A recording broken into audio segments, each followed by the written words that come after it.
नमस्कार, मैं हूं तपेश जैन और जैसा कि आप सब जानते हैं कि आगामी छत्तीसगढ़ विधानसभा के चुनाव नवंबर में होने वाले हैं। हमारे साथ में भारतीय जनता पार्टी के नेता हैं पूर्व सांसद श्री प्रदीप गांधी जी। प्रदीप गांधी जी, क्या लगता है कि चौथी बार सरकार आएगी और रमन सिंह मुख्यमंत्री बनेंगे?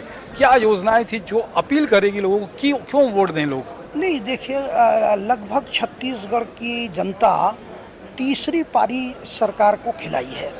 इसका मतलब है कि डॉक्टर रमन सिंह जी की संवेदनशीलता और उनके कार्यक्रमों का लाभ समाज के अंतिम व्यक्ति तक पहुंचा। इसलिए पहली बार, दूसरी बार, तीसरी बार और ये 3 बार के बाद देश के प्रधानमंत्री नरेंद्र मोदी जी की लीडरशिप में अंत्योदय का जो कार्य हो रहा है, समाज के अंतिम व्यक्ति तक योजनाओं का लाभ पहुंच रहा है, इसमें कहीं कोई शंका नहीं है कि चौथी पारी भी भारतीय जनता पार्टी खेलेगी। क्या ब्रह्मास्त्र है कि पहली बार में डॉक्टर रमन सिंह ने अन्नदान, जिसको बोलते हैं गरीब के पेट की चिंता की, अभी डॉक्टर साहब बोलते हैं ब्रह्मास्त्र है।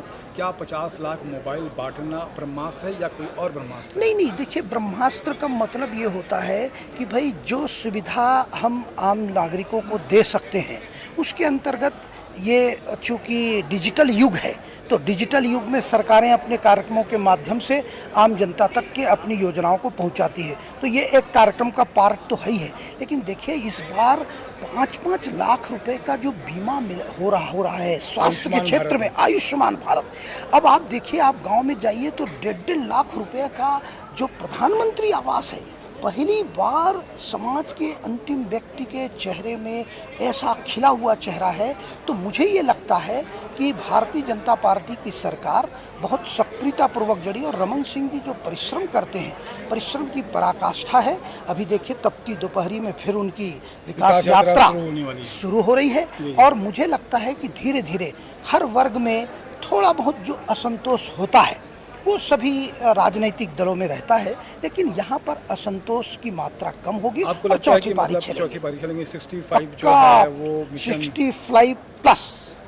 हाँ, ये थे प्रदीप गांधी जी, सांसद। प्रदीप जी, आपकी क्या भूमिका होने वाली? पार्टी कहीं से टिकट देने वाली है या चुनाव लड़ेंगे? हम लोग तो पार्टी के सिपाही हैं। जब जैसा आदेश होता है, मैं जिला पंचायत अध्यक्ष रहा, फिर डोंगरगांव से विधायक रहा, फिर माननीय मुख्यमंत्री जी के लिए सीट छोड़ने का पार्टी ने आदेश किया, फिर मैं सांसद हो गया। अब पार्टी का जो भी दायित्व हम लोगों को मिलता है, अभी संगठन की प्रदेश कार्य समिति में है, रचनात्मक कार्यक्रमों के माध्यम से समाज जीवन के विभिन्न क्षेत्रों में अपनी गतिविधियां हम लोग संचालित करते रहते हैं।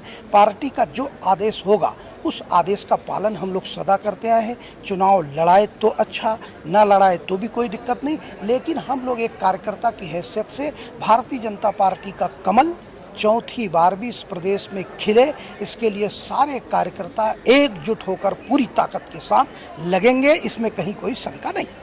बहुत बहुत धन्यवाद प्रदीप भाई, आपका जो समय मिला हमको और हमारे साथ में बने रहिए। हम फिर नए किसी से बात करेंगे राजनीति के क्षेत्र में। तब तक के लिए जय हिंद, जय भारत, जय छत्तीसगढ़।